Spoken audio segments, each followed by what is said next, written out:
Hello, and welcome to the Place of Wrath and Tears. It's going to be a ladies' night. I think we're going to have a lot of fun, so buckle up.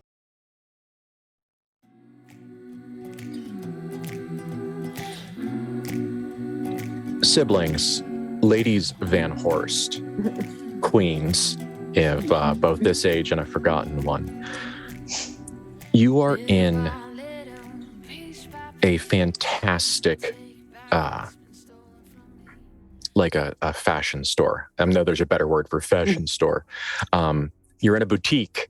You're in this fantastic little boutique. It's attached to one of the other casinos that's been here for a little bit longer and has had that chance to develop that kind of style.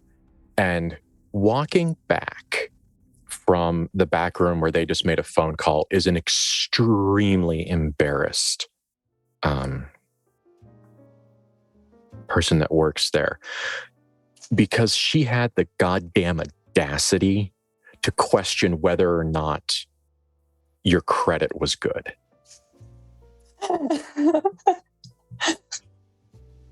How much longer does she work there? I really, that's a really honestly based off her face. That's really up to you, because I believe that she's actually there's like sake and rice paper and the harakiri knife all set aside behind the counter at this point, because she is terrified. But she manages to pull off terrified well, because thankfully her coloration works well when all the blood leaves it. So I mean, it makes sense. You're in Las Vegas. It's 57. There's no internet. There's no credit checks. There's nothing for that. So, you asked if you could write checks, and she said that she needed to call the bank. The fucking nerve. Okay, so she comes back and does the little thing where someone in heels messes up stopping, that kind of little and says, she's just brimming over too many apologetic words. She's using too many words. This is a very nervous serf. I'm very sorry. Thank you so much for your patience. Yes, credit is extended to anything you'd like. Would you like a drink? Could I just the customer service full panic mode in the time where like the customer is absolutely always right. Yes, 2 drinks and at least 3 things in her colors. Absolutely, yes, ma'am. And she bustles off. And you see, you knew things were going to go your way as she bustles off, because you can see the manager come out of the back room, and like, there's only a few kinds of types of men that run a ladies' boutique, because the lady's not a manager. It's 50-7. There's only a few kind of men that run a ladies' boutique, and you really hope he's not one of those. But he comes out. He's got his sleeves are rolled up to the elbow. He doesn't have a tie on. I mean, the shirt is clean. The shirt is pressed. The shirt looks very nice. It is clearly a shirt that was considered well when he unbuttoned it. So he doesn't look bad, but he kind of came out of the office, and he grabs her arm as she does a little bit of bustling, not full torque, but absolutely grabs her arm and expects her to stop. And they have a brief hushed conversation, and you can see, like, you don't know the words, but you can see it. Like, you don't understand. I called the bank. They could buy us. Like, they could write a check and buy the fucking store. Like, this could make our month. And he turns to you two with appraising eyes, and then fucks everything up because he doesn't come over. Oh. Bethany, do you actually see anything here that you like?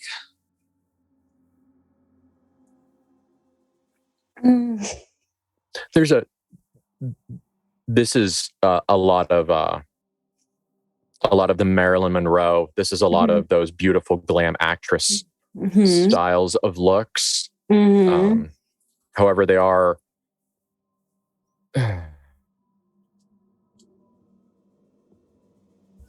There are fabrics, and there are some of the textures look like threats to you. Mm-hmm. But some of them are simple, and they look nice and comfortable. And Bethany, thankfully, one of the skills you did develop, good for you, is the ability to raise high and holy hell until your clothes are comfortable. Mm-hmm. Because thankfully, the skill set of having everything tailored for you is a skill set that you have. Yes.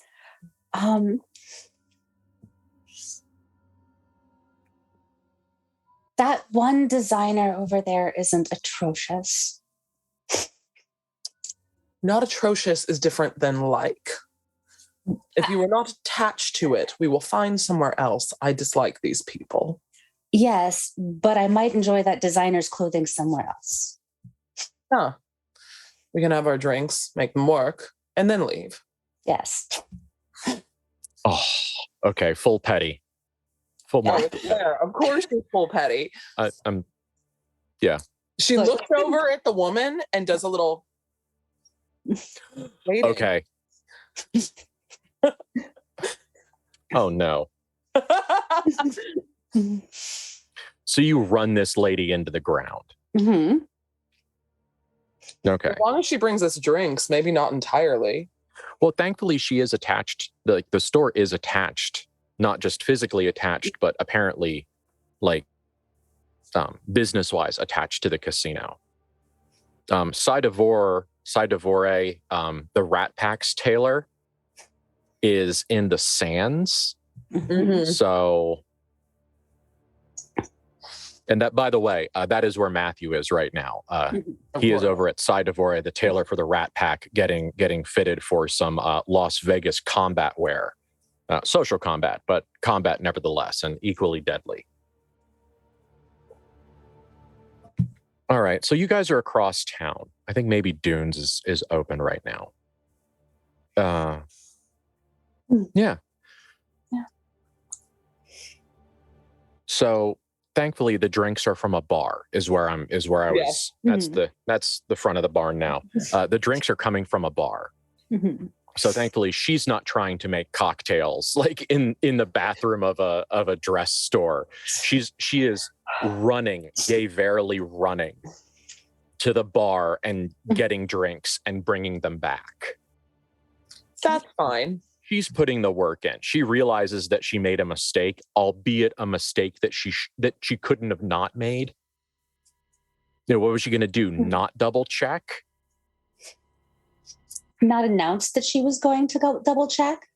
Say, I'm sure it's fine. Is there anything you'd like to try on? Can I get you a drink? And call someone very discreetly. Yeah, that's probably what she's going to learn to do next time. Mm-hmm. Mm-hmm.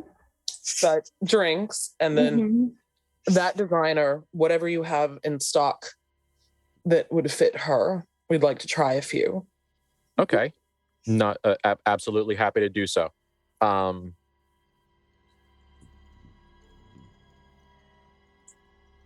At this moment, typically measurements would be taken or given. Mm-hmm. Bethany, what do you choose to have happen in this moment? Bethany would give her measurements because she knows them, because she has had her clothing tailored for her entire life. Absolutely. So yes, she would give her measurements. Okay. And you can watch them, the numbers enter her mind and kind of do the the old make the 3D model, like graphing calculator. You could see her design the 3D model in her head, and she nods and then nods again. Okay, she's got herself situated, and she heads off, and she does the smart thing where she brings one thing over for you to try on while she gets the rest, so you're not sitting there bored. So she brings over several things. I mean, it's evening gowns, for both like actually going somewhere with black ties and then just looking absolutely fantastic at the casino at 2:00 in the morning. She brings over some what is it, daily wear, like day wear, Mm-hmm. you know, something a little bit less formal. So she brings over a pile of different things. They're all quality.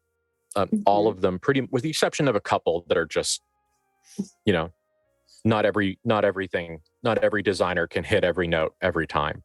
Yes. But yeah, she brings over a selection, and she turns and she offers you a dress, and then turns to Clara. Is there anything we can find for you, ma'am?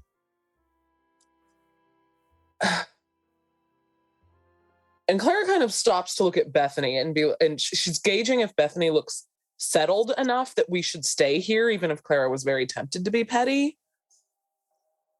Or Bethany's like, oh, I put 2 on my body and I'm ready to go. I think it depends on the actual fabric quality and texture, as to whether or not Bethany is settled or Bethany is ready to leave, honestly. I will say with confidence that the quality is high, and the textures are lush and very rich textures. They're all the textures of very good cloth. Some of this stuff is still hand woven, silks and satins, all of those things. But that doesn't mean that Bethany's mind accepts them as what another mind might. Yes. So in this moment, let's actually roll for schizophrenia. Yeah. And see where we're at. And let's see where our addict is too. Oh yeah. So let's see where. Yeah. I'm not great.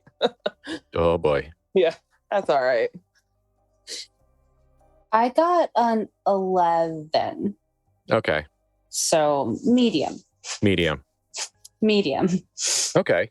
But as a note, because I just realized we haven't talked about this, I am not ever going to assign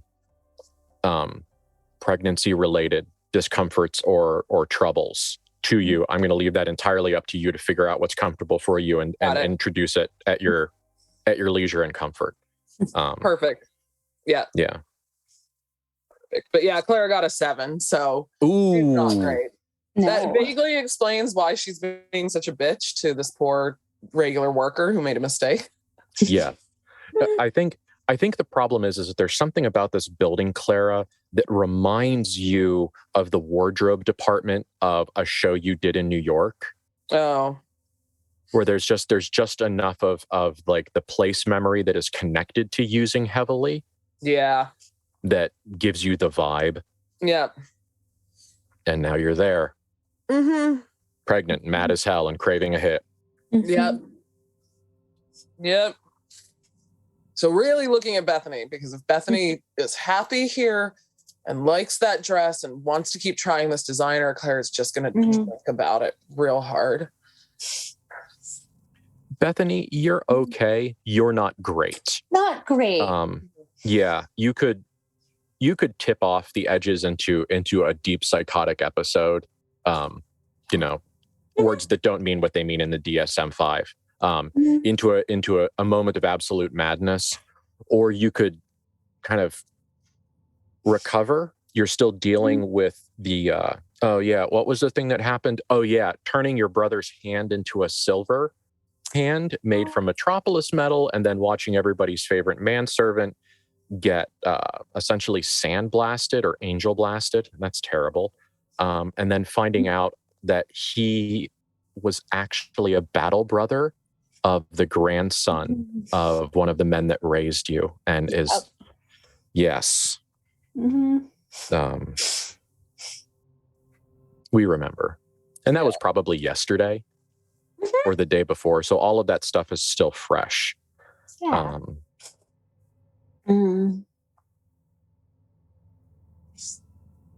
And so, yeah, you're having trouble being in the illusion. Which is probably the reason why things are feeling a little weird. Yes. Because essentially you're getting the fancy Kino word that means touch, kinesthetic Mm-hmm. You're getting kinesthetic uncanny valley. Yeah. Like you're translating the information that you're getting from your skin in these dresses in either incorrectly or horrendously correctly, but either way you're receiving data that's telling you that it's not quite right. Yeah. Which is probably your deep-seated desire to run screaming out of the illusion at the nearest possibility, rejecting the comfort of it. Yeah. Because you could wrap yourself in silks and comfortable things, and you could have soft things, and all of the seams will be nice, and the whatever it is, rolled, whatever the process is, where all of the seams, even on the inside, don't rub because they've all been contained. You could, all of the words, the way to make sure that the clothes that you wear are not a problem. Yeah, unlike my shirt, which apparently is consistently trying to be part of the green screen. But it's not working today. Yeah. I think that Clara can measure Bethany's discomfort by how quickly she drinks her drink. Yeah. Which is sees that and kind of faster than normal. Yep. Yep. I don't think that designer is for you. I'm sorry, my friend. Thank you for the drinks. We will be back another day, but just not right now. Come now. Change as we can. And okay. Yeah. Clara's twitchy enough that she's not even making like gentle excuses. She wants to go. Bethany's not happy here. She's not happy here. They're not going to find anything that looks good on them because Clara's just in a mood now. Yes. Everything looks gently awful. Bethany is not happy. There's a cat in front of my light. And no, it's the get out of that, get your own clothes on, knock this drink back, and let's go. And she kind of gives the woman, maybe we'll see you next week. Okay. Bethany, how does your sister leading the path out of this area feel to you? Do you feel like she did that for her or for you?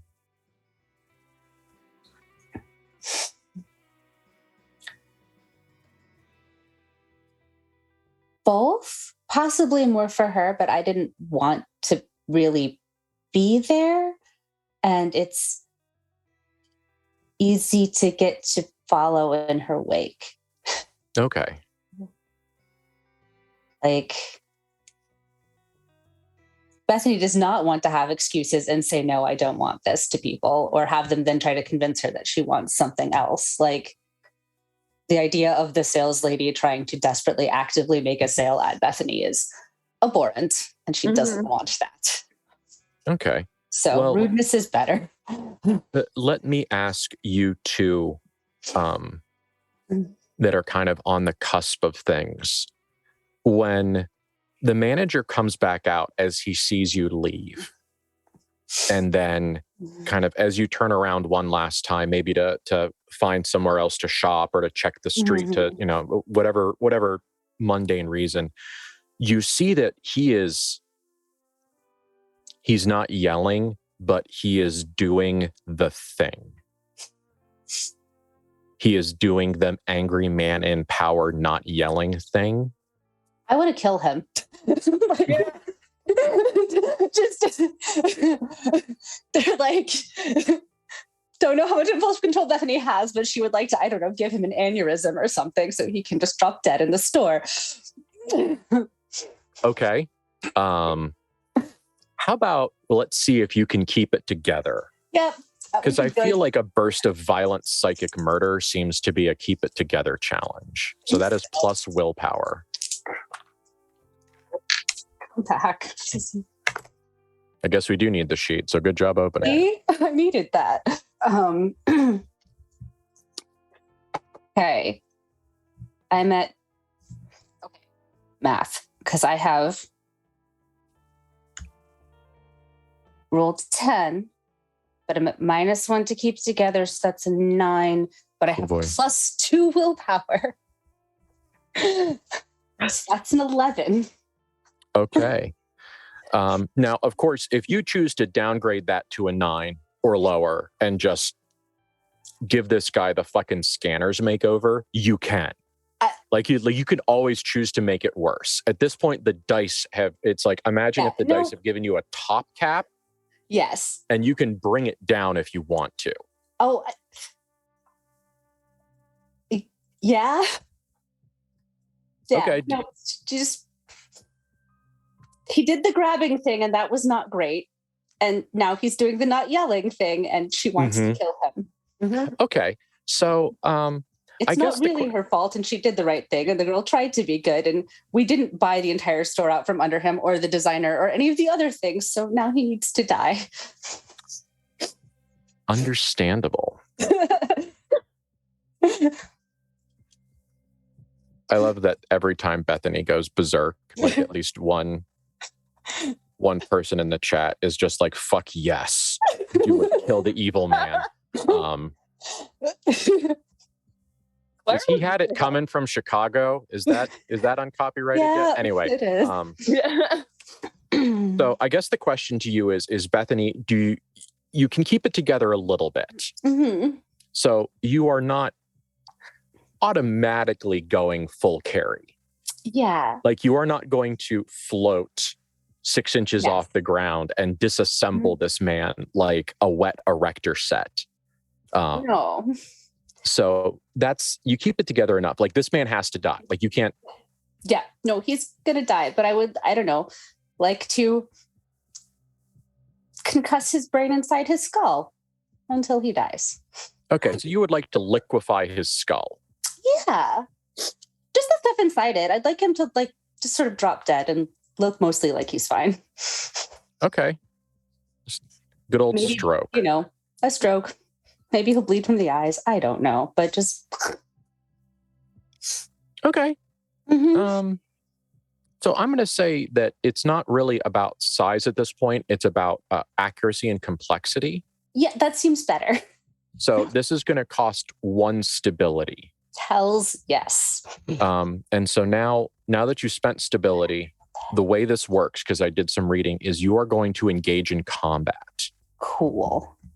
But you are going to roll plus soul as opposed to plus violence. Sorry, I'm trying to get my sheet to mark off a thing, and it doesn't want to. We will help me remember that happened later. All right. So engaging in combat. And well, I rolled a 13 and my soul is 4. Do I have any negatives about it? I would be absolutely flabbergasted if you had -3. Nope. Yeah. Which is what it would take to affect the roll. Okay. No. His brain, Bethany, and here's the part, you see, because you're good and you're mean. One time when you were younger, a handful of years ago, when you were dealing with Papa's death, you didn't have a dream. No, that was right. Clara had a dream. Clara had a dream where she was another thing and she was taken away and she felt the beginning of a terribly invasive surgery. And the thing is, when she looked up, this shining godlike creature that was doing this, that was overseeing this program almost against these people, looked exactly like her sister. And in this moment, Clara, you are reminded of that. And Bethany, what you did is that you actually destroyed his brain from autonomous function to cognition. So he actually has about 1/2 of a second or so to feel his nervous system and brain start to melt. Like it is not painless. Like his last few instants of life are deep and profound existential terror. Because he's got her, he's not by the shoulders, but he's kind of got her by the arms. It's all of that I am capable of great violence, so you need to do exactly what I say. It's that vibe, which is why you're going to kill him. Yes. And he has her, and he just like, things start to ping, ping, ping, ping, ping. Imagine all of the different proteins and all of these little things are guitar strings, the intricate connections inside the human mind that are nerves and all of those other bits, and blood vessels. Let's not forget the blood vessels. And they start patinging like guitar strings, or like the ropes that are holding a straining boat to the dock. And you have a delightful understanding of the fact that he felt himself release his bowels. He felt his body go completely weak. And the last vaguely conscious thought that he had as he collapsed was thinking that his sales lady did it. Because he's like, did she stab me? Like, it's absolute confusion. He went from absolute physical, mental, emotional, social control of the situation to full body failure and death in like 10 seconds. And he just absolute confusion and horror. Oh, goody.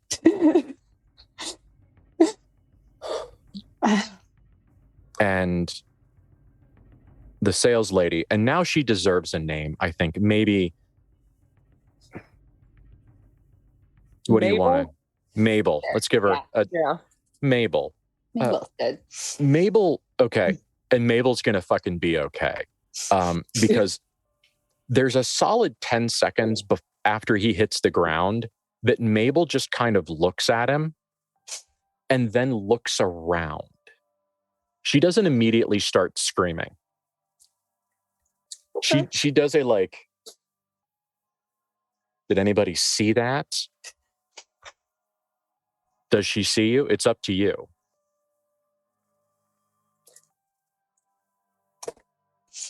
That's up to Kate, because I feel like we were at the edge of the door. Yeah, no, I think we were at the edge of the door. Okay. If she looks out the edge of the door. Absolutely. Then, yeah, there is a small smile from Bethany and they leave. Like. Okay. Anyway, but unless she wants to try and come after us or say something or stop us. Then, no, but it's like the Van Horsts encountered the Bible as a narrative as kids, as opposed to a faith document. Yeah.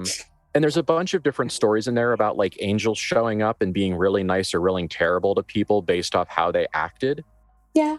And Bethany, in this moment, you understand what it felt like to be one of them. Yeah. Because the look you get is like, I have no idea what just happened, but I'm super grateful for it. Like before the real world comes down and the idea of the boss is dead, like none of that has hit yet. But she looks around and she gives you guys a few more seconds, and then she fills up her lungs. And Clara, you want to turn right around and hire this lady, because she gives a hammer horror shriek. Aces. Like, you're actually a little mad that there's not an underlying organ to this shriek. But she gives a fantastic soprano shriek. And honestly, for Clara's side of this, she was going to go try to intervene, and then Bethany just took care of it all. So there's like 2 seconds where Clara did a turnabout on her own high heels, and then the guy like went stiff, and she's like, well, she looks over to Bethany, and then by the time she's looking back to the guy, he's going, okay. It just is this weird, awkward, proud sister-ish smile. And then she's looking back to Mabel, kind of sees that smile and sees Mabel. And Clara knows, as a fellow actress, she knows, and she's immediately moving Bethany down the street to be away from that shriek, because it's gonna be great. We just don't want to be in its like epicenter, right? Yes. Yes. And like from out of nowhere, she finds the perfect amount of like Southern twang, that like innocent Southern, like not mistress, but low income, low caste, Southern voice. Is just a little bit. Somebody, please hail. Yeah, he is dead. And she is screaming and she is crying. And by the time she has got to the door, her mascara is starting to run because she's just so very scared. And there's probably at this point a cop or somebody of authority coming up the block. Claire's going to stop them because our name is still in that register since they checked our credit. So if we just run, there could be a thing. And Claire's going to stop the person and be like, this man just fell over dead and my she's not well and she's having an episode and she can't watch that, but can you go help her? And directs the person to the shop. Okay. So Bethany, there's some plausible deniability as to why we ran. That's fine. Bethany, do you look at all unwell? Like, do you have your crazy face on or what?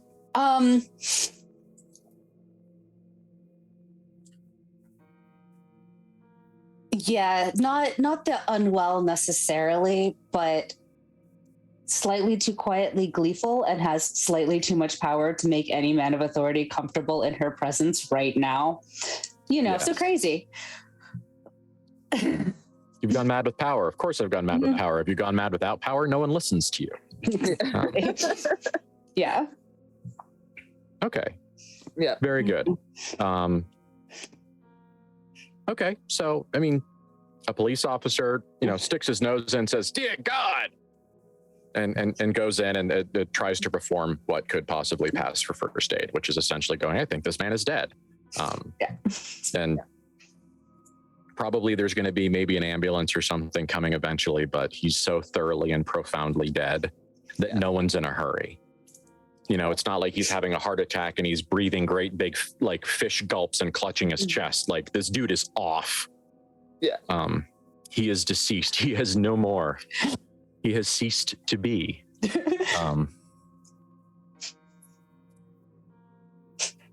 So we toddle down the street. Back, maybe towards the hotel. Making my way downtown. Yeah, hotel. We could just get a Taylor and our own drinks. Absolutely. That sounds nicer. Okay. I really like her in the hotel. Yeah, the hotel is safe. Technically. Okay. Now, we talked about doing some shopping and then having some other stuff happen. Do you want to have the tailor come in? Do you want to have some more shopping time? Asking the players. I think I don't necessarily need the shopping time, but I think Bethany did take note of whoever the designer is that she liked.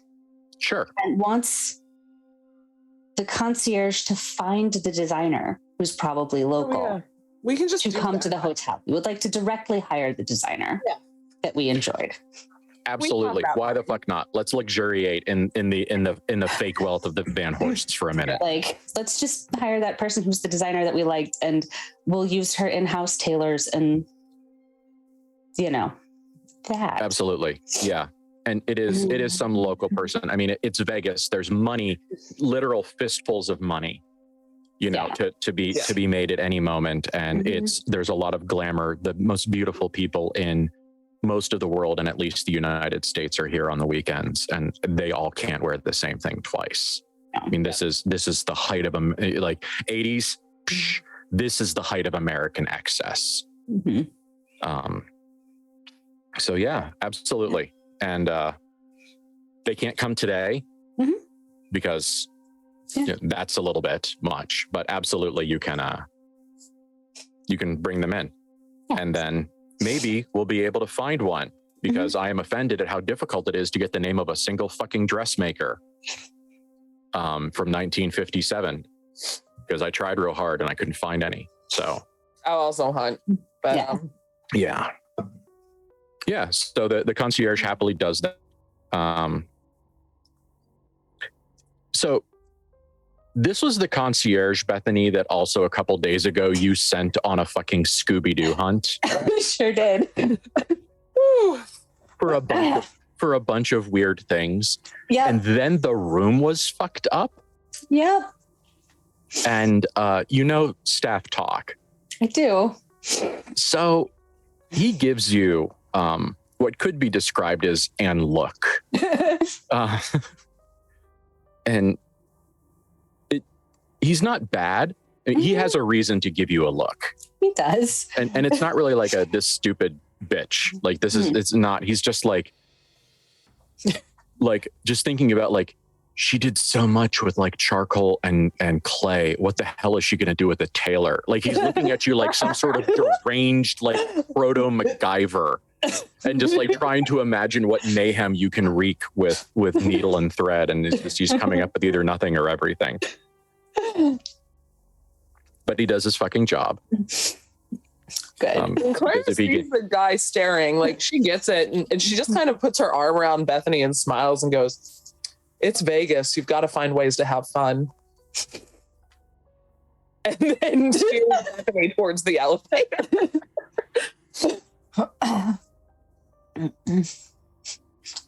You can hear it is audible, the sigh of a Vegas concierge choosing to forget everything. Like there is a very distinct, like deep, full lung, nice full diaphragm. Let the chest expand, shoulders up, let it all go, and just let it slide out of thought. All things considered, the number of hookers and drugs and who knows what he's gone blind to this casino for. Really, at the end of the day, cleaning a room while you guys are out gambling. Innocent. Yeah. There wasn't even a body in there. There wasn't even a body. No, there was half a crucible and a bathtub and a shattered wall. It was fine. Yeah. Yeah, the wall was fixed. I mean, that was plaster's easy. Yeah. Fine. Yeah.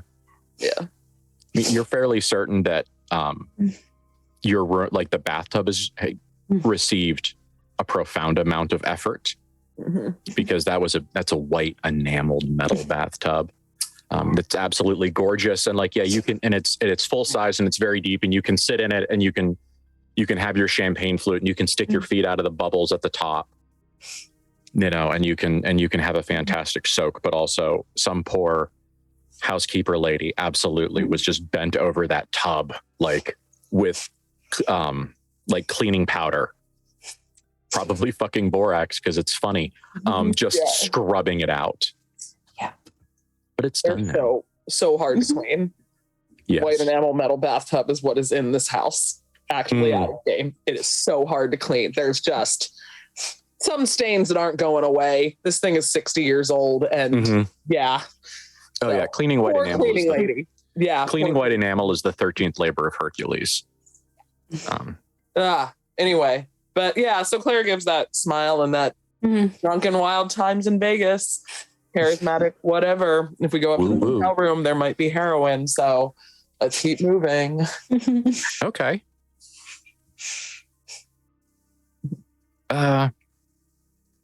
Okay.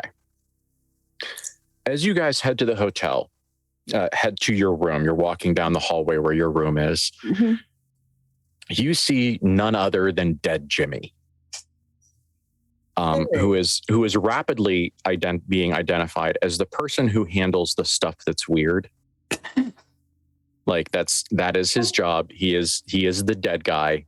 Mac owns him on some fundamental level, and that means that Jimmy does the stuff that other people don't want to deal with. So it's no surprise that you can recognize dead Jimmy by the way he walks and his posture. And he is holding in his hands, they're face down, clearly, like this is clearly a man who is attempting to cover up what something is, but they are slightly larger than 8.5 by 11, small posters, the kind that you would stick up on telephone poles and all over construction fences and things like that. And he has a pile of them. And it looks like he is doing his best to, like he is kneeling in front of a door in his Tropicana monkey suit, and he is trying to carefully, like a bomb technician, pull this flyer out from underneath the door, being able to only grab like the pinky toenails worth, and he's just like all of his, like, what remains of his soul is bent towards this task. And yeah, this fucking kid. Sweeping past him, Claire's like, "Did you get the one out of our room yet, Jimmy?" full body, like full body startle reflex. The papers explode out of his hand, like the fucking stock market in a movie. Just like like it was a full body, like every single muscle, possibly including his heart, just clenched. And grab. Curious. Yes. The big words on the front, like clearly this is the headline is, "Thank God for the atomic bomb." Yes, it's like the light of Jesus is the light of the atom. Like, have you made peace with the Lord as now mankind has learned? Like, there's clearly some letters, and then some numbers, and then a colon, and then some other numbers. Oh, that's like Bible verse shorthand. That's what that is. That's like a reference, like Bible verse reference numbers. And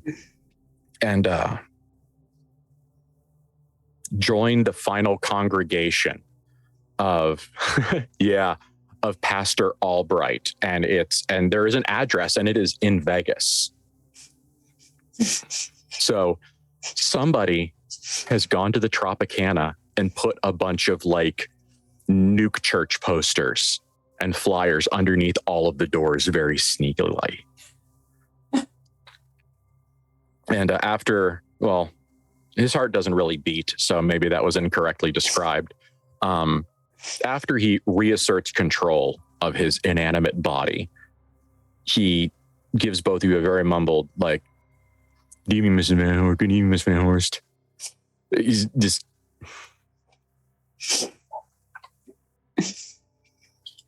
Folds up the paper, tucks down bra. Good evening, Jimmy. Did Mac tell you to take these away, or did your boss at the hotel tell you to take these away? Or did you decide to? He mumbles something to start with that sounds a little bit like, well, Mac is technically my boss too. But I feel like that's more a part of an internal monologue. Yeah, she gets it, and she gives the, yeah, I know. Just, who told you? It was the hotel manager. He saw somebody, but I don't. Has Max seen these? No, I haven't asked him. And the look on his face says despite the fact that Jimmy is dead, you have somehow aged a dead child. This poor, like technically 17, 18-year-old dead kid somehow manages to age 10 years. And when you say like, you should take these to Mac because he knows you're right. But he didn't want to, like, if he didn't think about it, he didn't have to. He could have just thrown them all in a kitchen trash can and forgotten about them. But Clara is in a mood because Clara's in a mood. She has a need, and she's going to fuck up everybody's day until her day stops being fucked up. Everybody's except for Bethany's. She gets Yeah. Be a dear and go ask Mac, and then bring us a bottle of whatever double malt he recommends that you have here, and tell me what he said. Yes, Miss Van Horst. Thanks, Jimmy. She kisses his dead cheek and continues on her way. Alpo Boy, the dead guy, he showed up in a pair of shorty shorts and nothing else far earlier. Yeah. I mean, he was the little Deadpool boy. He was. Like Jimmy's like somewhere between 17 and 18, but that's so young. Yeah. Yeah, it's so young. They're all wee babs. Yeah. So just to reinforce that, when like she didn't kiss the cheek of an 11-year-old in that way. No. Yeah. Just in case people forgot. Okay. So you guys returned to your room. Did you kept one of the flyers? Yes. You returned to your room. It's probably going to be a few minutes. Are you just going to wait for the booze to show up? Is there anything you want to do or say in the meantime?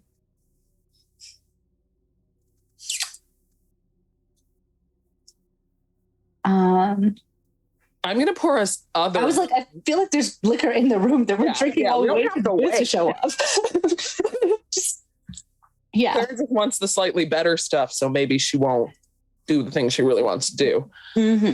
Oh, okay. This is delayed gratification. Like if the whiskey's good enough, I won't have to do heroin. Yeah. Let's see if that works. Let's all find out if that works together. Okay. Yeah. So we go through the process. Clara, you go through the incorrect fucking ritual of preparing the wrong fucking thing because there should be like a needle involved and all of your other paraphernalia. But meanwhile, you're using a fucking ice pick, which isn't the wrong thing. And you're putting this fucking ice in a glass. And it's not the glass's fault, but it's totally the glass's fault. And so you've done ice or not, it's up to you. You've done whatever your preferred like mise en place is for a double malt. Which my naive self, whenever someone says like malt, I'm like, are we having milkshakes? No, like she does that. And when whatever booze, like our regular whiskey that we normally have, or Jennifer, that's what she's grabbed. We always have a bottle of that. She needs a comfort thing and maybe it'll be okay. It is not okay. She pours that into the glass. And when she sets the glass down, she sets it down so hard, the bottom cracks. Like, oh, geez. Yeah. I just did another roll and got a 4. Okay. And Bethany, just for clarity, she cracked like one of those heavy, like 3/4 of an inch bottomed crystal glasses. Yeah. Claire, maybe you shouldn't make the drinks. I don't want a drink, which is the problem. I don't want breakfast. She did not have breakfast today, or lunch, or anything. I know what I want, and I shouldn't. So yes, I suppose I shouldn't make fucking drinks. Sorry. And she goes to light a cigarette, and she is just shaking. She is not well.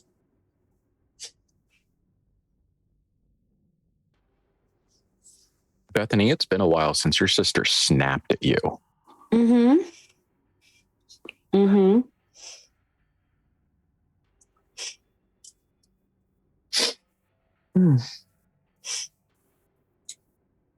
you want me to pull it out of you, I can try.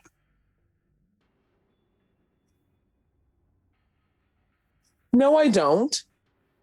This is who I am. Do you want me to change? It was the offer to make you not feel like this while you don't want to do the thing you want to do. I mean, I've done it already. It is what it is, right?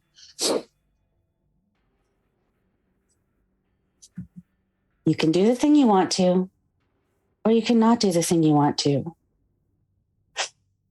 Or you can let me try to pull the wanting out of your soul.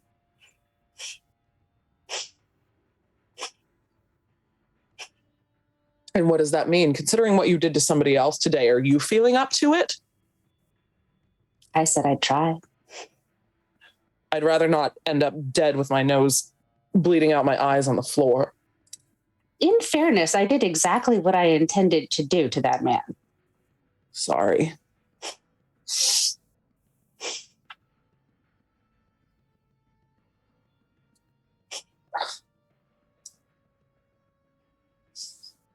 It's fine.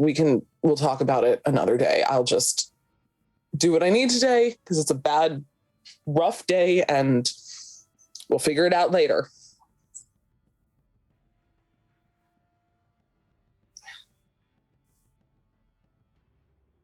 Don't look at me like that. Like what? Like you're pitying me and you're appeasing me. Guess what, Clara? You're a grown adult and you can make your own decisions. And you've always been afforded that luxury. Yeah, so more I bad trust you.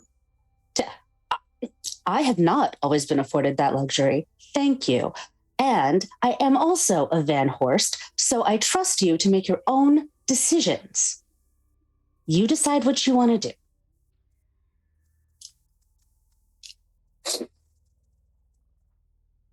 And yeah, she just marches over, grabbing the needle, which I'm trying to think. I feel like Bethany has her stuff because you grabbed it the last time we... Back. Okay, all right. I gave it back when we were in the town. I did have it. I took it out of the hotel, but I gave it back when we were on our way back because... Oh, that's right. But however... Oh, this is bad. She has what's left of the good stuff she stole from the pharmacy. Yeah. Oh, good. In the town. Mm-hmm.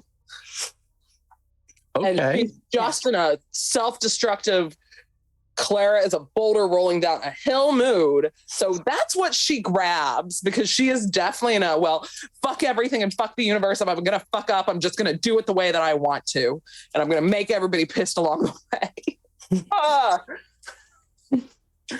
So if you're acting like a Van Horst, go to therapy. Yes, if you're please. It's been a real long time since Clara had a breakdown. Like a real yeah. So she grabs that stuff and hopefully doesn't use too much because I was absolutely trying to figure out what kind of a die roll the not use too much question would be, because I almost want to put it in Bethany's camp because Clara doesn't seem to be in the right mindset to regulate. You can disagree with me and that's okay. This is me working with my friends to figure out how we want it to work. No, that makes sense. I was like, it's up to if Erica says, then yeah, I'll roll about it. Then how about you roll and observe a situation about it? Okay. Which is plus perception. Okay. Well, I rolled a 14, and then let's see what my other nonsense is.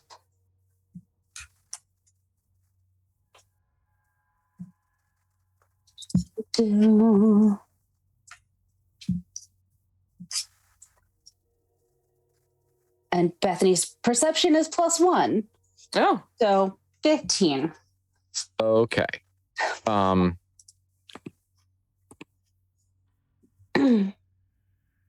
Bethany, it's probably too much. You don't know if it's unpleasantly too much, or if it's dearly departed, we are gathered here to celebrate the life of Clara Van Horst too much. But it's too much. Because you remember the big hit that she took, that you surfed down into maybe a dream, maybe Metropolis. And you're getting the same vibes? Yeah. Clara, are you trying to go traveling? Why not? Would be better than here right now. Okay. Do you want to wait for Matthew before we go traveling? No, he'll tell me to stop. Okay. Can I not end up almost dead this time? Preferably. Okay. You might want to try a little bit less than all of that. This is what I did last time. Did you use the pharmacy stuff last time? Yes. This is absolutely probably not what she did last time. She is not. Yeah. Yeah. Don't monitor your drugs, dear. It's your own choice. Yeah. Do you want me to have to call the concierge if you OD? Because he is already making faces at me.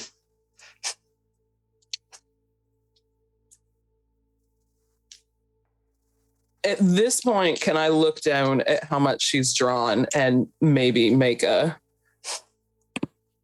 keep it together roll? Avoid harm? Well, okay. Or act under pressure?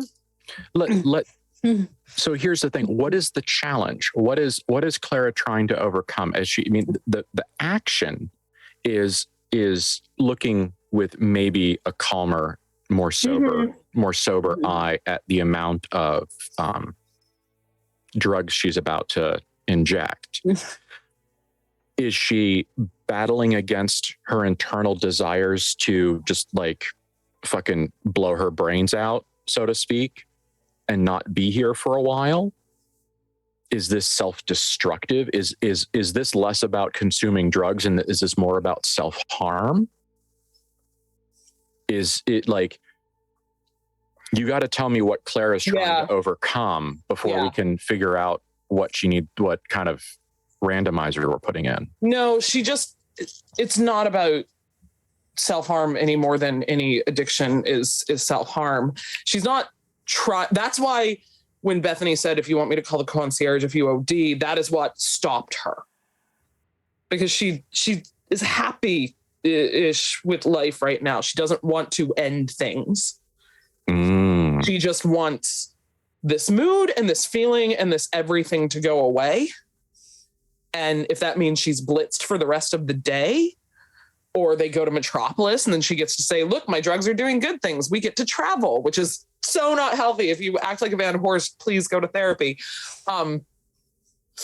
She wants any sort of escape, and she would like that escape to last longer than this feeling is.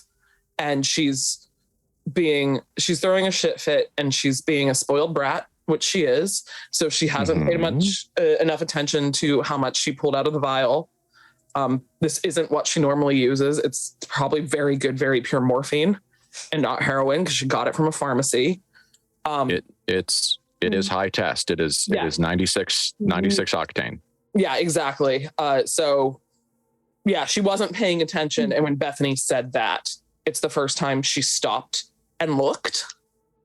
And now she's on the edge of, I have to tell my sister that she was right and I was going to use too much and I'll only use half of this. But that makes me crankier because I have to tell my sister she was right. And I'm supposed to be the eldest and the one that's in charge. So I'm supposed to know my shit. And I'm just going to do it anyway. And whatever happens, happens. I'm in Van Horst. I'm ultimately untouchable. Nothing will kill me. Which is what Clara thinks, because she's come back from the edge several times. I would like to point out Claire's doing one good thing, which is never use alone. Good job, friends. Claire, yes. If you're going to participate in such activities, never use alone. So there you go. Harm reduction's cool. Anyway. It absolutely is. I support all the things I said, by the way, just to be explicitly clear. So it's essentially, it's with keep it together or act under pressure. Yeah. How about keep it together? Because I feel like this is a choice between making the safe choice and making the choice that you want to make. Yes. Yeah, it absolutely is. So I don't know if we'll go right off the move list, but we're going to roll plus willpower and we're going to see what happens. Yeah. No, I forget if Clara has. I rolled an 11, but I can't remember what Clara's. I have to get into her sheet. Where is it? There it is. Yeah, her willpower's a negative. Oh, wait, that's still a 10. You're still a 10? No, a 10. Okay. I mean, that's not helpful because it's right down the middle. But she only has a -1. Oh my. Okay. Well, then it's too much, but it's not seizure, like it's not Pulp Fiction too much. Mm-hmm. You are technically ambulatory, but you are you're gonna have a walk around blackout. So you're gonna have an ambulatory blackout essentially after a brief period where everything hits you and the drug goes through your system and you achieve kind of like that what passes for equilibrium. Yeah. You know, after that initial literal gut shot. Yeah, she kind of like, because she's already tourniqueted her arm and like was there when Bethany said it was too much. She does the most shitty, petulant thing where she squirts a little bit out of the end, staring at her sister. Oh man, it's so good. And then just shoots up. And once she's finished, she kind of like stumbles over to the bed and tries to grab at Bethany and goes, if we want to go traveling and you can come with me, you can just come with me. I'm just gonna lay down a bit and we can travel. Matthew will be back later. Okay. Cool. Gonna put Clara to bed now. Yeah, Clara's gonna have probably a half an hour of dead air. Where her brain is just like the little Indian head and the test pattern while she isn't here. But is there anything okay, so the next thing that's going to happen from my side is that Jimmy's going to knock on the door. Is there anything you'd like to do before that?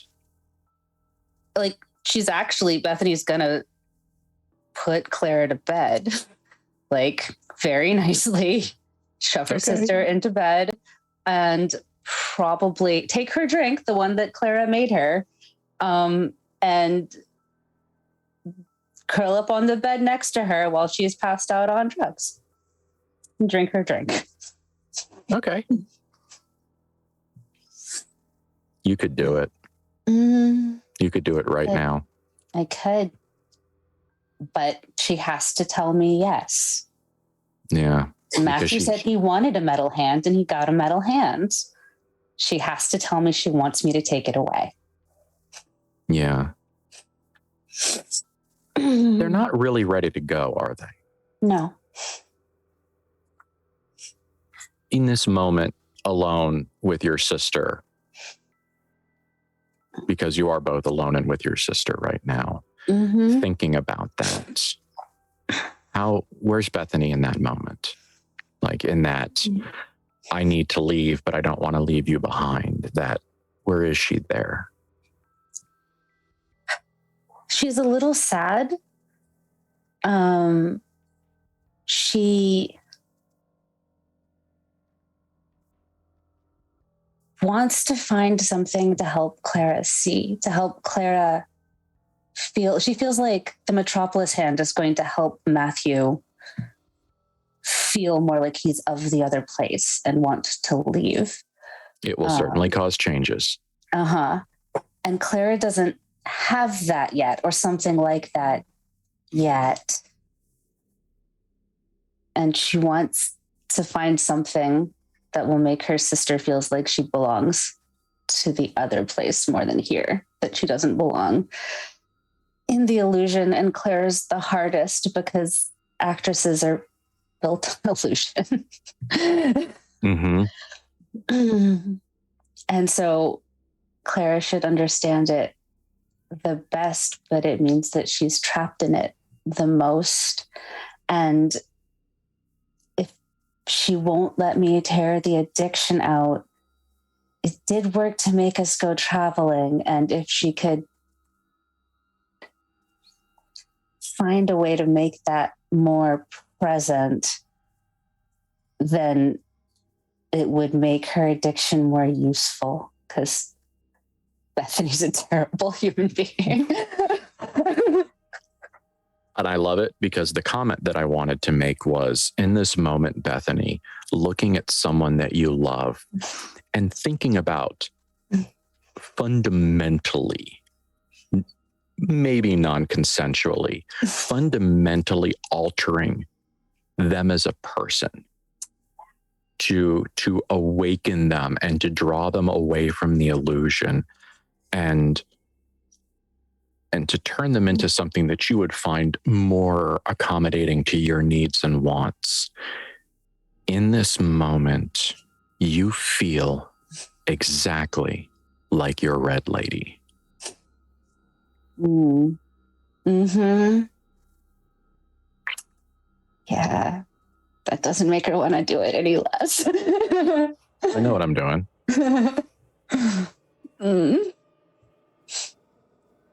I will say I out of character consent if you make this decision.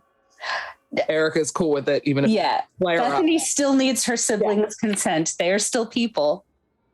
Yeah, they're one of like 4 people that exist in the world. The rest is ambulatory meat. Yes, they still count as people, and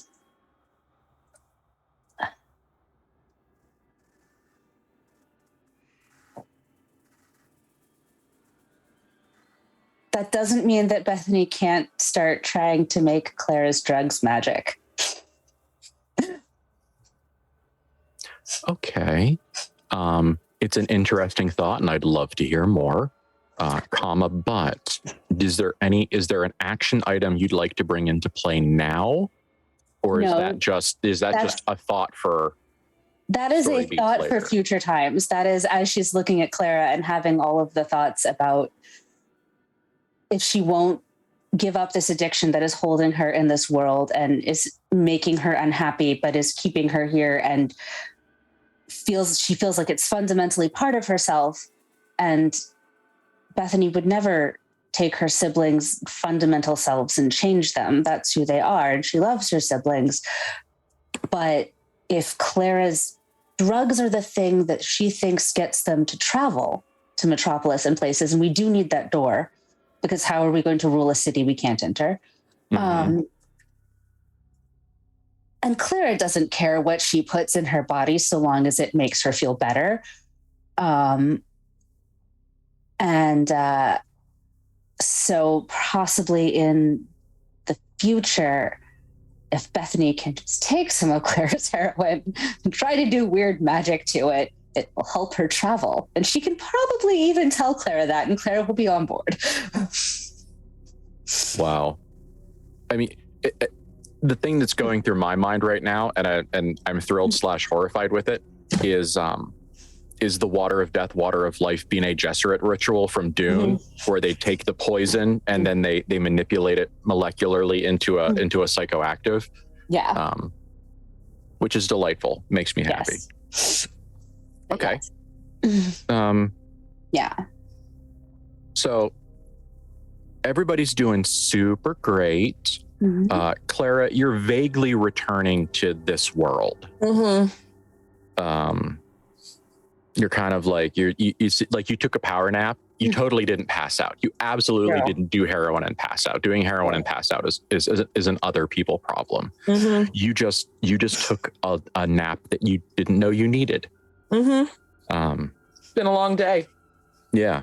Mm-hmm. And Bethany's kind of kicked up on the bed with a couple pillows behind her, being comfy, maybe even reading what passes for product information on the morphine bottle. When there is if a knock can sound nervous, this is a nervous knock. It's that like you can hear someone like you can hear them working their way up to making enough contact to make noise.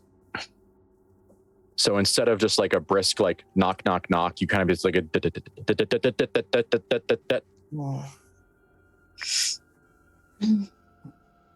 I think somebody's knocking. Probably Jimmy. Oh, this is right, Jimmy. And Clara, like, drunk, kind of rolls out of the bed and is not all that ambulatory, but she's trying. Okay. I got no strings to hold. Yeah. Mm-hmm. Bethany's just watching because Clara will go answer the door like yes, currently, because Clara can reap her own damn rewards. Fair enough. Clara is the social person. If she wants to be on heroin and social, then she can do that. She can talk to the dead boy. Jimmy, I'll be right there. I was sleeping. Oh. Mm-hmm. Oh, she does that. Okay. Bethany is behind her with a drink in her hand.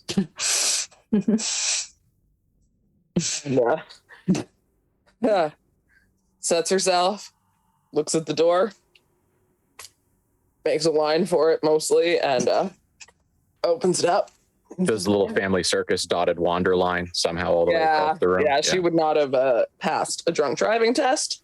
She didn't pass a drunk walking test. No, Oh, she's pushed her high heels off long ago. She's still in full suit and probably half her jewelry. She definitely didn't think to take any of that off, but the heels went.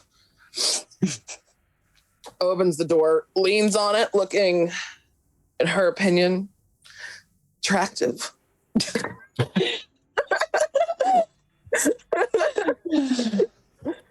What did Max say? Well, let's look at Jimmy for a minute.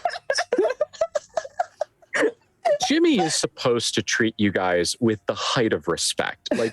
This is one of those places where like everyone here is supposed to be treated as like the fucking emperor of Macedonia from the minute they walk in the door until the minute they walk out. And so everyone, even if they don't look it, everyone is supposed to look perfect and polished and put together, or the staff is supposed to interact with them as if they are perfect and polished and put together. You are supposed to overlook the fact that someone famous is slobbery drunk, or Yes. that this married woman answered the door in a not her room. Like, you're just supposed to go very conveniently deaf, dumb, and blind in those moments. But Jimmy,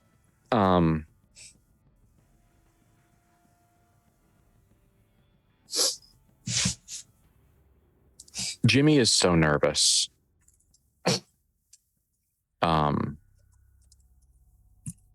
He sees you and kind of like there's a terror reaction, and he just, what did Max say? And okay, Clara, I've got good news and I've got bad news. Jimmy finds you attractive.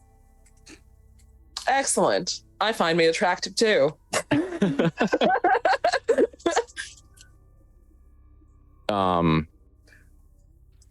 And so there's definitely that, like, you kind of come to the door and you do the lean, or what passes for a lean, and you can see Jimmy interpret the gesture in the way that you wanted him to interpret it. In that, what's the line? It's, what are you trying to say, Mrs. Robinson? Yes. But you can also see that he also can see that you are super duper fucked up. Yeah, Claire has no pupils right now. They're just... Yeah, it's just... Yeah, she's in the universe. Definitely, like, standing there like a chaperone, vaguely. And Yes. I'm just going to stand here like this, glass in my hand, and, like, look at Jimmy and be like, don't. Yeah. I'm here. Yes. But he would never act on it. Like, Clara would physically have to drag him into the room and do a lot of social consent extraction. And it's supposed to sound gross because the process would be gross. Yeah. It would definitely be a manipulative, unhealthy, unkind thing to do. But on the other hand, he's dead, so he probably goes all night. So there's a lot to be said. If it goes, it never stops going. Like, does it work or does it not? I don't know. I don't know. Who knows? We may never know. I think we don't want to know. At least we don't want to right now. And he doesn't say anything. He just holds out a bottle that is clearly wrapped in a piece of paper, and you see the outside, like, it's the thank God for the atomic bomb poster that is wrapped around the bottle. And apparently this is the answer to your question.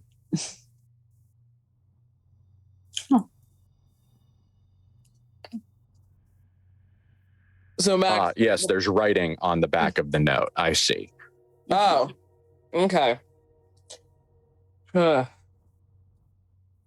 Clara, it says Yeah. No, she looks down and she's like, I can either open bottle or try to give the note to Bethany. Yes, correct. And starts very methodically very intoxicated person trying to open the bottle. So like crack the seal. Standing in the open door of the hotel. Oh, well, standing is a kind of leaning entirely against the door frame now, slumped, staring at the project, which is the cork of a bottle. She is trying to open. Like a turtle trying to fuck a coconut. Just yeah, she's not well. But she's doing her best right now. So yeah, she's given Bethany the note and has her Rubik's Cube of a scotch bottle. Standing in the hallway next to dead Jimmy. okay, cat. Ziggy, why? So we'll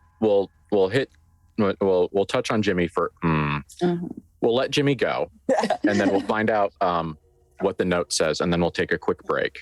Yeah. And then we'll move on to whatever we've got a couple options for what next. Yeah. So after we all take a momentary break, so Jimmy says, "Is there anything else I can get for you?" In that way that is a prayer. Like, please say no, please say no, please say no, please let me go. Like he's just like, please, I just want to be away. Like if you tell him to go get fucking 5 servings of lobster thermidor and bring it and set it out on the table in like the full fancy hotel style, he will. But no, it's fine. Just wait. Clara sets the bottle down between her legs because that's the easiest place.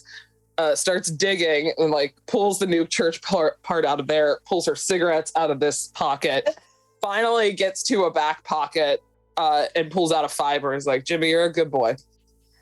You go. Okay.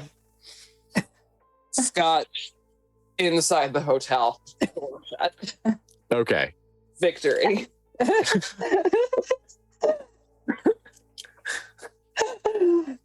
And now, we all know that Jimmy doesn't need to breathe. Jimmy was the first person we met here, and Jimmy was dead when we met him. And let us remember that he does smell a little bit like howling cannibal desert, and that there is a vibe that kind of sometimes feels like Jimmy may be filled up with sand between his skin and his bones. Mm-hmm. It's Jimmy's not well, and so when you don't hear a relieved sigh on the other side of the door, it's not really because Jimmy's not relieved. It's because he's dead and he forgot to sigh. And he probably leaves. You don't know. You have no idea what the hell the Flyers was the first time you saw him like in the wild. So, I mean, that was a real weird moment. Okay. But the flyer on the back, and it is answered in kind of like a blocky, like a markery script, which is probably, I'm sure, something related to the casinos. He's probably using this like paint marker to mark old cards or something. Mm-hmm. Yeah. Or something like that.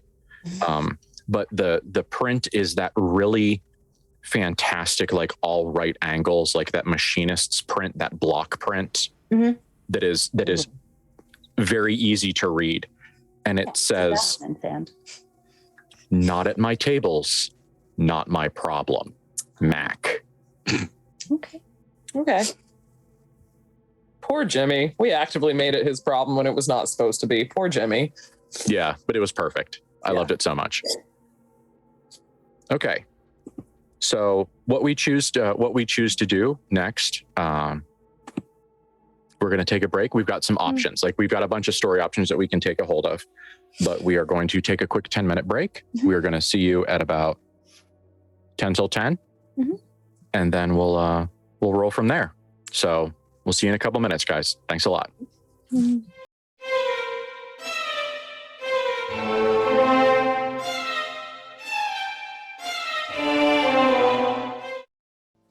Hello and welcome back.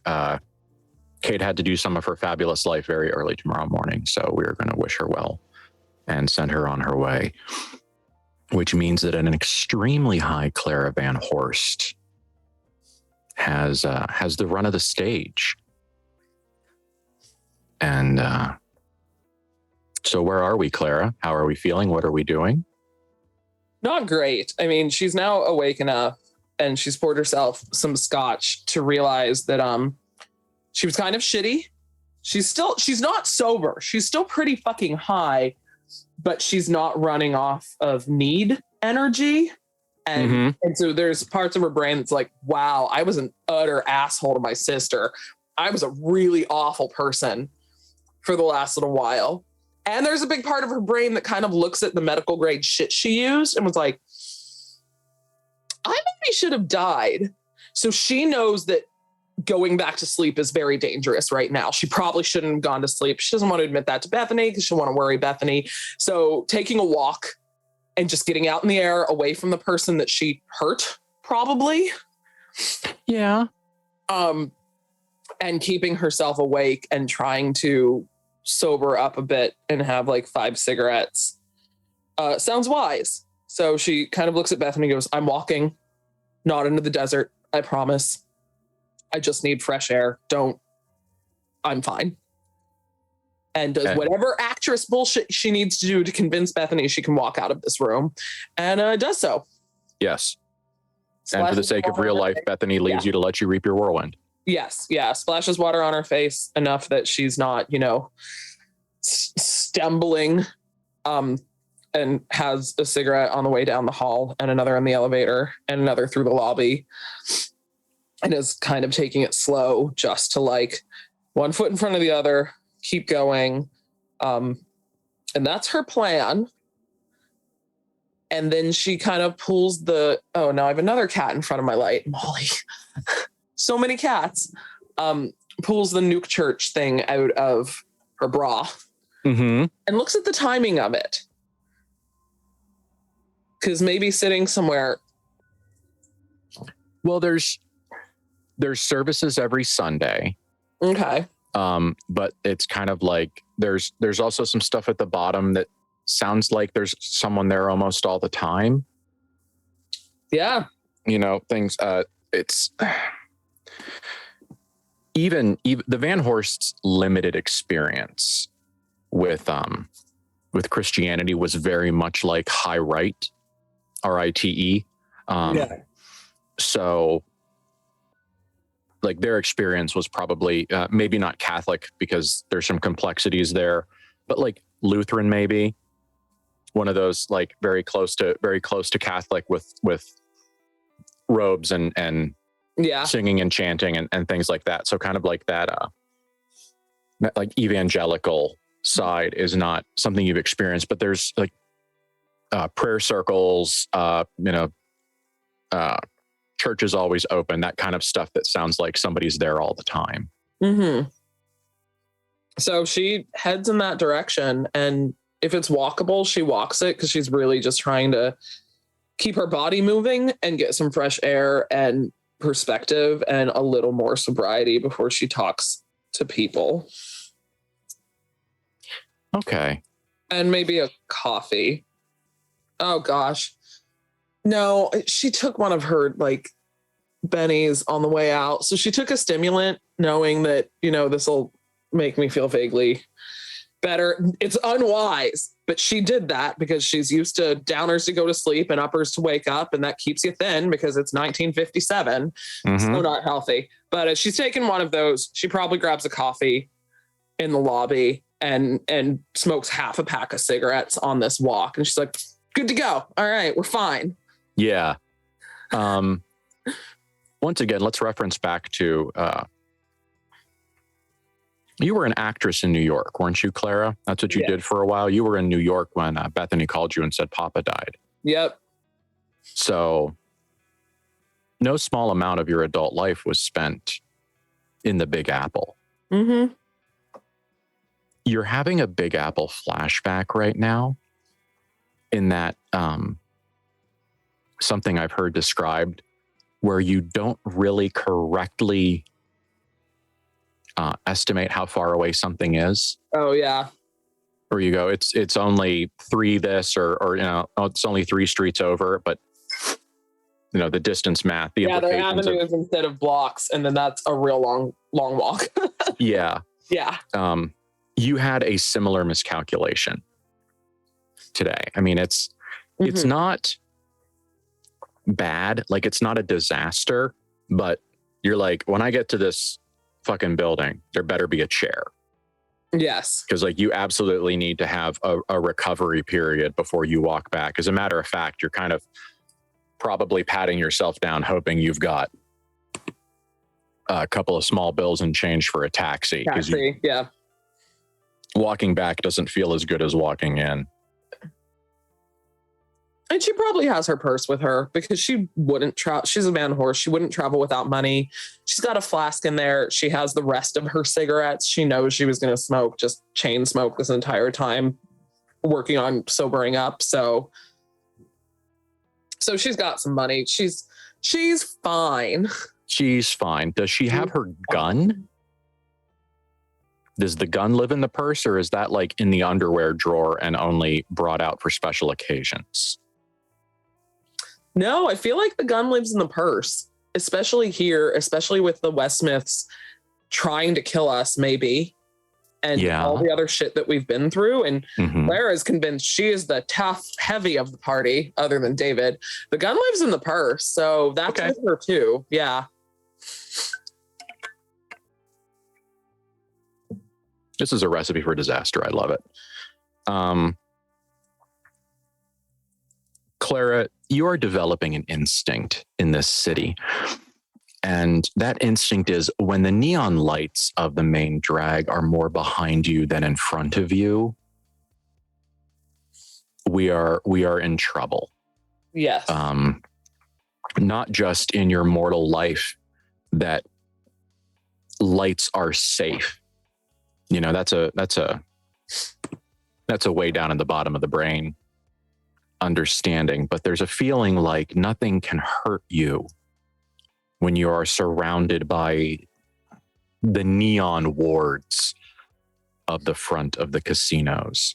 And there is a piece of you that feels a little bit like stepping into something else as you go. It doesn't take very long. It doesn't take very long for the shine to come off this apple.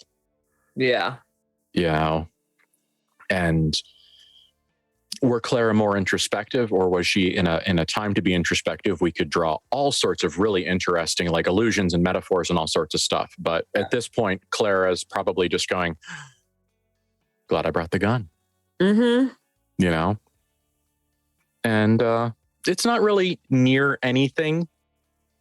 It's in that kind of that, like, not bad. It's not on the edges of the cannibal desert. You shouldn't see radiation fueled dead construction workers shambling out of the darkness. Good. You're probably not going to see the immense chains being pulled by an infinitely tumorous collection of flesh. It's probably, everything's going to be fine. Yeah, this is fine. This is the illusion. But still, that's more comfortable, isn't it? Yes. Yeah. You're standing on the corner of the street, kind of taking a moment, trying to wiggle your feet in your shoes to give you some kind of relief. And you hear a really plinky piano. Like it sounds like an upright piano. It's not a grand.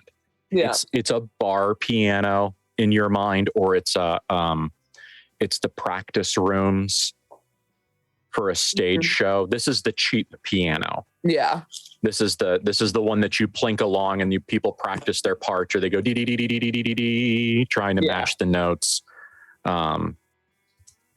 And what was that girl's name? She always kept blaming the untuned piano for not being able for always being like a half a note flat, but it was just her. And you hear a little bit of music, and it snaps almost, like it contextualizes itself in your mind. That's a record being played. And it's Oh, being played so loudly that it's you can actually hear it a couple of buildings down.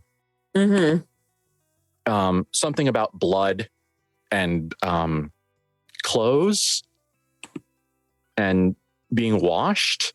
It's not really picking up on it yet. starts in that direction. Has the gun in case this doesn't go well. It's fine. Yeah. Okay. Yeah. You can hear it now. It's something like, are you washed in the blood of the lamb? Okay. Which sounds probably churchy. Freaky. You know, Yeah. there's lamb, blood, you know, those are church Yeah, they're pretty. words Yeah. usually. Yeah. It's either that or a butcher shop.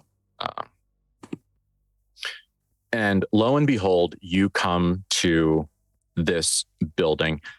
Clearly, this building was not built to be a church. This doesn't have a nice peaked roof with the bell or a cross on top. This is like a rented office.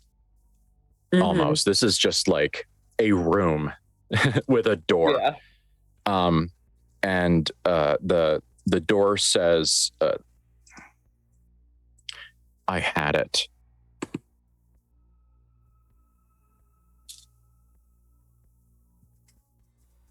Yes. It says, this is the Church of Peter's vision, which sounds problematic. Okay. But there's crucifixes around, and there are not crucifixes, just crosses. There's no guy on it. And there's like, you've seen several versions of the poster. It looks like sometimes they've used black ink and sometimes they use brown ink and sometimes they used blue. So this is clearly they're either printing them there or they're going to some kind of a printing press and just essentially saying, whatever color you've got that you'll print these out for a penny per 10, I'll take it. I don't care what color they are. So I'm fairly certain that this is the church from the flyers. Absolutely. Like the flyer is here. Like there are several versions of it plastered up. Great. It even at the door before you go in, it has wild-eyed manic energy. Like there is already a fucking vibe. Yeah. Cool. Oh yeah, it's great. Yeah. Kill her cigarette on the bottom of her high heel and push the door open and head on in. Okay. Now, is the fantastic outfit that you're wearing fairly representative of what Clara walks in the door of this church wearing? Yes. Everything that I have on, she hasn't changed, so it might be a little wrinkled from sleeping on it, but she's got all of her rhinestones and bling on and hair up.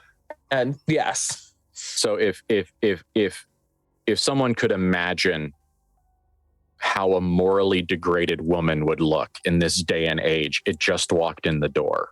Clara would disagree, but probably, I don't know, she feels fashionable and rich. You assume that the things you said and the thing I said in the eyes of some people are different. You are correct. Yes. Okay. You open the door and the first thing you hear is like the music gets louder. It's a little too loud. Like it's uncomfortably loud. It is a record. It is being played on a suboptimal record player. And the speakers, the amplification that it's using is not very quality. This is clearly what seems like a house unit that's been induced to be louder. This is not like what a dance hall would have to play records. Yeah. There's no acoustics. There are no acoustics in this room. It does not have pews. You feel like there should be pews. There should be these nice big wooden pews, carved with the books in the back. And you know what these things are supposed to look like. You thought these are just like collected chairs they don't even match. Yeah. Like it looks like there's like 5 of those dark green ones over here, and there's like 10 of these ones that are made out of that like upholstered linoleum, the squeaky shiny stuff. And there's a couple over here that are clearly just like pressed metal. Mm-hmm. There's a couple of you are almost entirely certain that you see, I swear to God, picnic benches. So it's a look. Yeah. There's supposed to be a big altar in the front because you remember it's you did some Christmases and some Easters and stuff. There's supposed to be an altar in front with big candles on either side and stuff behind it and stuff in front of it. And it's at least supposed to look grand. It's not grand. It's it's a rink-a-dink, like a lectern, just like a little wooden lectern, and you can almost imagine cartoonishly like the big bent nails sticking out of the side. It's got that little bit of that made poorly lean. The music is blasting, and there is a man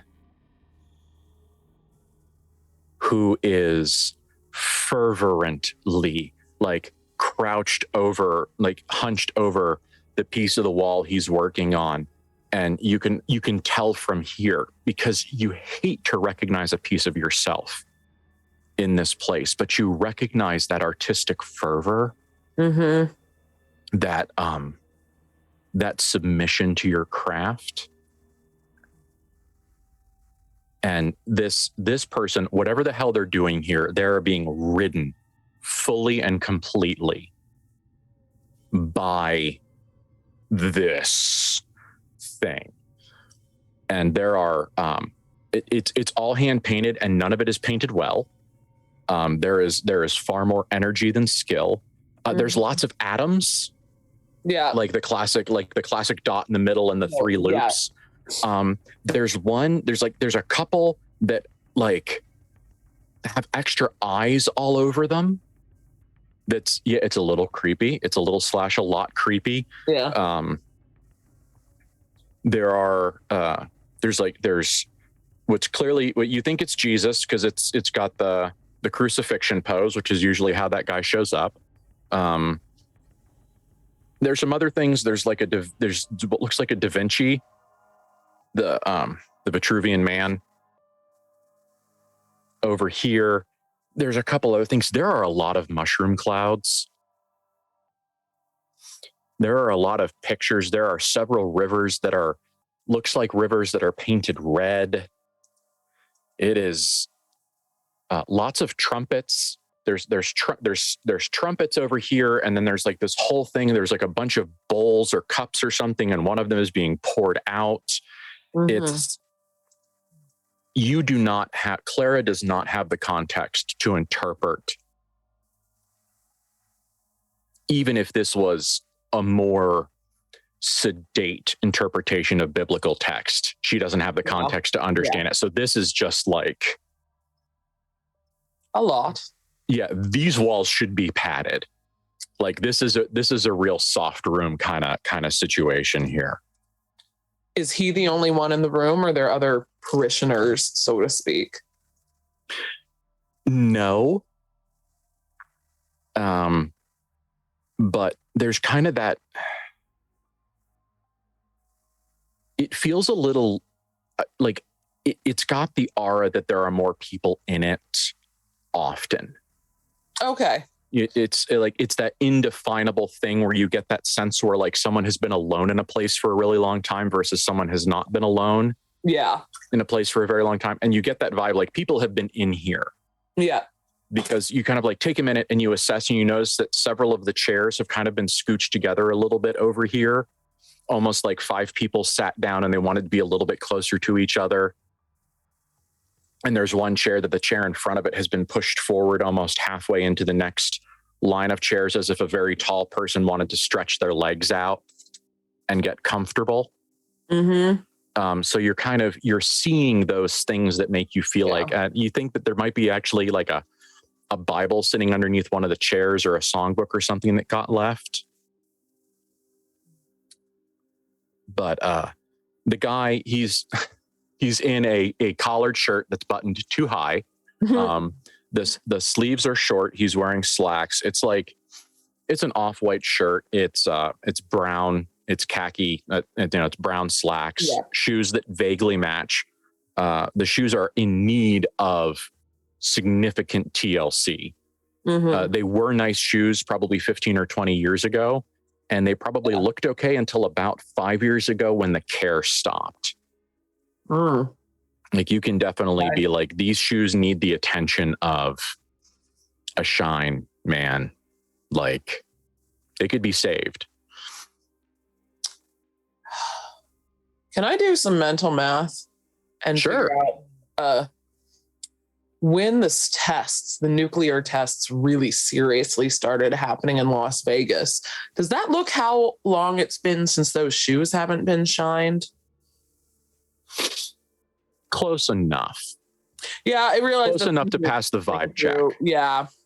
And then she's I would like to make an enhanced awareness roll because she's very curious if this place is already touching on the illusion being thin, or if this guy is just regular, non. Is he just? Yeah. Is he Elysium is he crazy? vanilla crazy? Yeah. Yes. Or is he touched by something? Is he touched or is he smeared? Yeah. Not a 9 or less. You roll a 9 or less, I'm going to ride you into the sunset. This is going to be bad. I know. Well, I did. I rolled a 5. So it's okay. Here we go. I have a plan for this, and we can also say this is not conducive to story right now. You know what? I don't know how we're going to roll out of it, but let's roll into it together. Okay. And this is actually perfect for scheduling that we talked about. Oh God, yes, it is. Okay. All right. Yep. Every time I do that, it's been a real long time since that went bad. It's a risk. Yeah. Yeah. Well, the last time you did this, your sister got her hand bit off, wasn't it? Wasn't it? The last time I failed it. I've used the it last time you multiple failed times it. Yeah. since then, because there's been a whole lot of don't do a 9, and I haven't. But the last time I failed it, my sister lost a hand. Yes. Okay.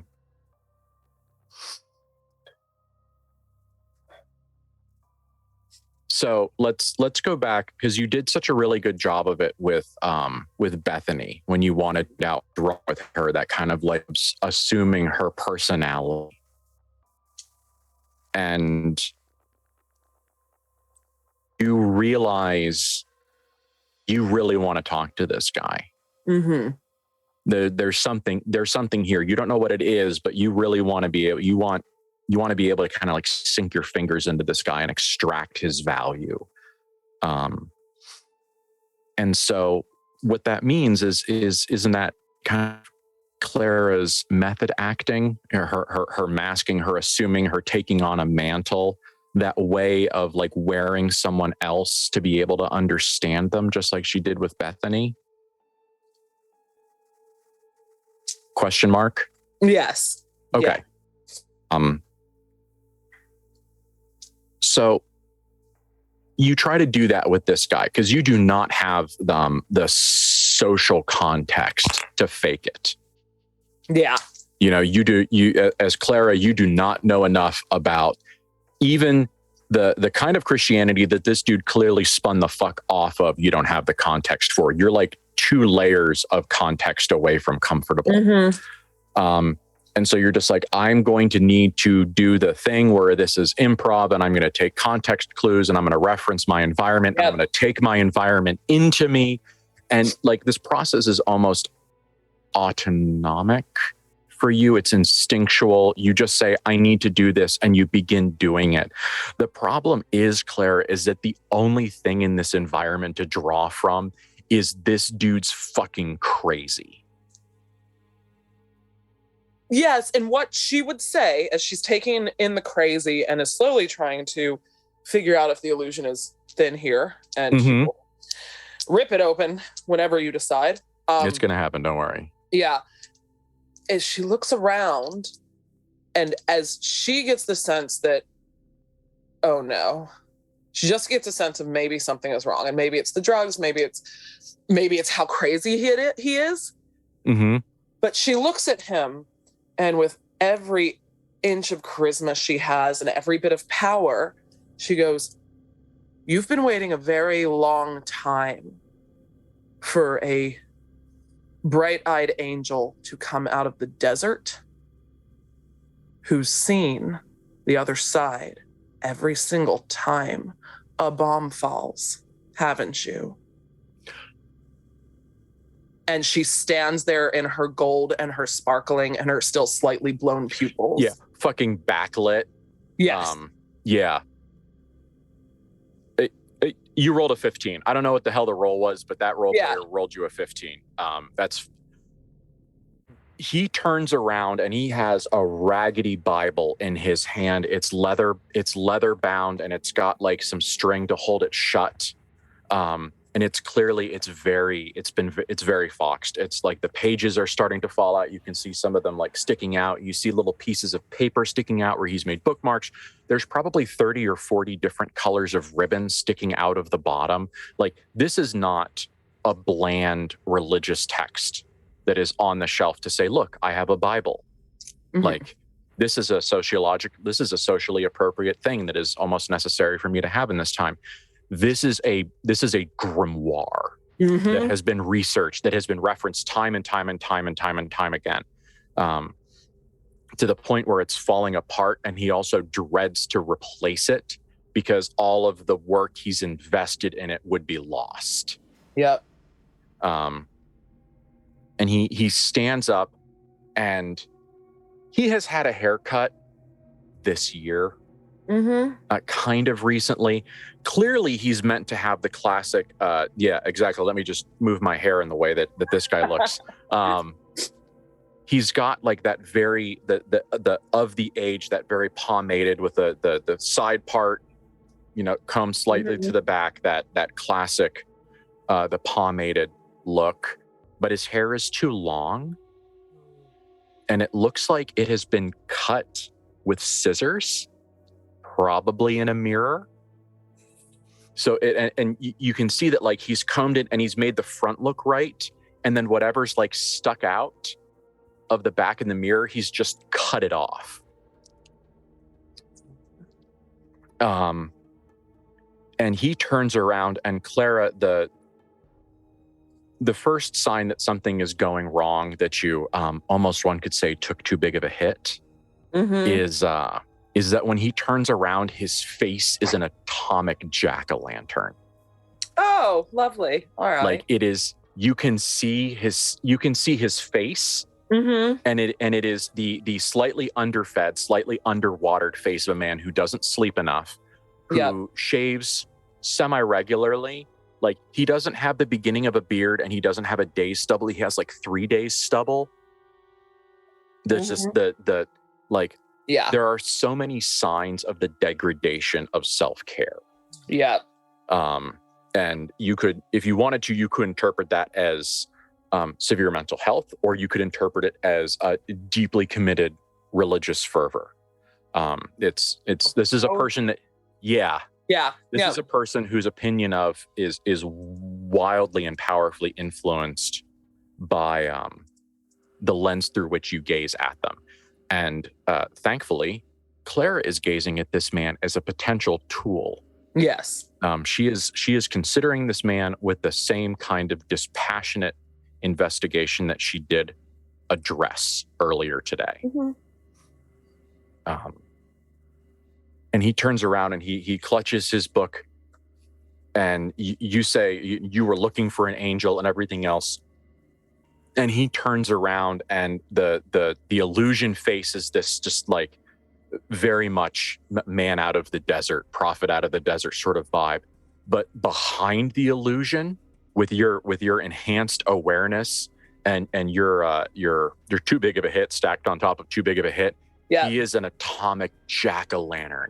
There are greens and reds and this incredible, that like, you wish that you could get jewelry. You wish you could get jewelry with gems this color, but it is this amazing blue. This like, it's like someone took a tropical beach and turned the water into light. And Cherenkov radiation. And he is transfigured. He is transfixed in the pierced sense by you. And he turns around and he says, there is a tiny little piece of his sanity, Clara, and this is probably where you make your really big mistake. Because if you had rolled above a 9, you probably would have understood that you need to dial this guy down. That you need to cool this reactor down before you have a problem. But you're just like, no, buddy, give it to me. Come on, like let's get crazy in here. And there's this guy's god and prophet. So yeah, let's get crazy. Yeah, there is a moment where some sane remnant of his mind sees Clara as a person and recognizes the fleshiness of her and sees the tiredness under her eyes and the beginnings of lines and the wrinkles of the clothes. And then immediately that piece of him is choked to death in desperate mania by the piece that needs you to be an angel.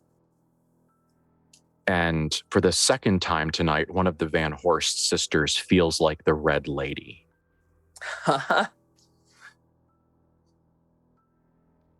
And he turns around and you can see this process, and you can see, like I said, you can see his skull glowing behind his eyes. And he says, "Oh, yes, Lord." And he drops to his knees. And when he drops to the knees, you can hear that meaty crack of bones just impacting concrete at absolute terminal velocity. He collapsed to the floor. If he has undamaged knees, they're bleeding. And he is gabbling with, he is talking about the end of days and pouring out cups and how he kept the faith and he understood. And a lot of like, I'm the only one that understood this. I read the word the right way.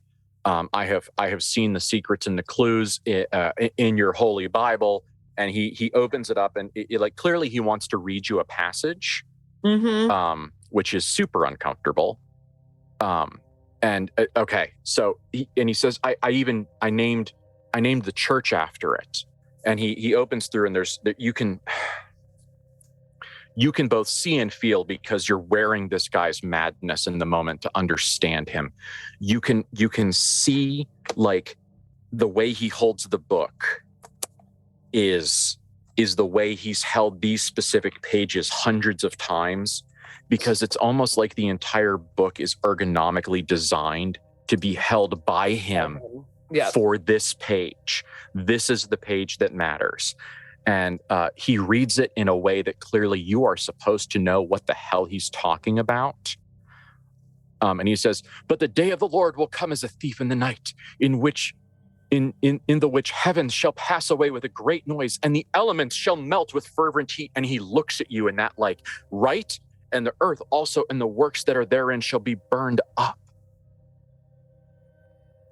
Seeing then that all these things shall be dissolved, what manner of persons ought ye to be in all holy conversation and godliness, looking for and hasting unto the coming of the day of God, wherein the heavens being on fire shall be dissolved, and the elements shall melt with fervent heat. Nevertheless, we, according to his promise, and here's the line, Clara, look for new heavens and a new earth, wherein dwelleth righteousness. This guy just needs a flick on the head. Oh, yes. And so she hears that and she comes forward and she takes his burning cheeks. Not certain if she's actually going to burn herself or not, because she's seeing very past the illusion, and goes, "I have your new heaven, my child. Metropolis. I have seen it, and I am a queen, and I am your angel. And every single time This world is on fire with the explosions they make time and time again in the desert. We see through to our new heaven. You just have to follow me, child. And she combs back through his uneven hair. Yeah, and you can feel some of it that's falling out, sticking to your hand. Yeah. That's okay. You've kissed worse on stage. There was that one guy with a preference for cigars. Ugh. She's keeping it together, and she genuinely actually believes what she's saying. Yeah. This isn't an act. It might blow up in her face. She doesn't know how through the illusion he is or how through the illusion she is not yet. But everything she's saying is true. If you come with me, my child, I will show you, and then you can show your children, and we will find another heaven.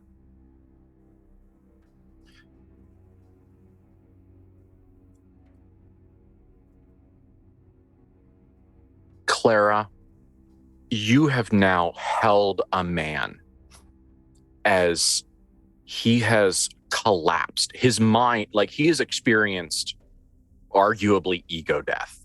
Like his mental structure just collapsed because this kind of religious mania is not supposed to be actualized. Like it's not. He's not set up to. He's not set up to get what he wants. And so for Clara to walk in and just like and say exactly the right things, good job, Erica, and say exactly the right things in just the right way. And just to catch him like this in this moment, he loses himself, like in this burst of ecstasy, of surrender, maybe in Clara's mind to the role,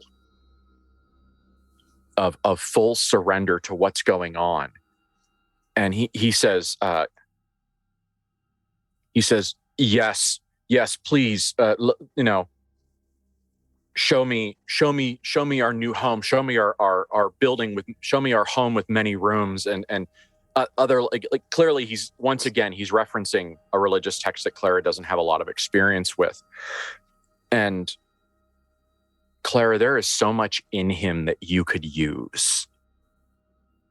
And you realize while you are wearing his madness, and he is giving himself to you, and that hits you, and you feel that power of someone sacrificing themselves for you, of that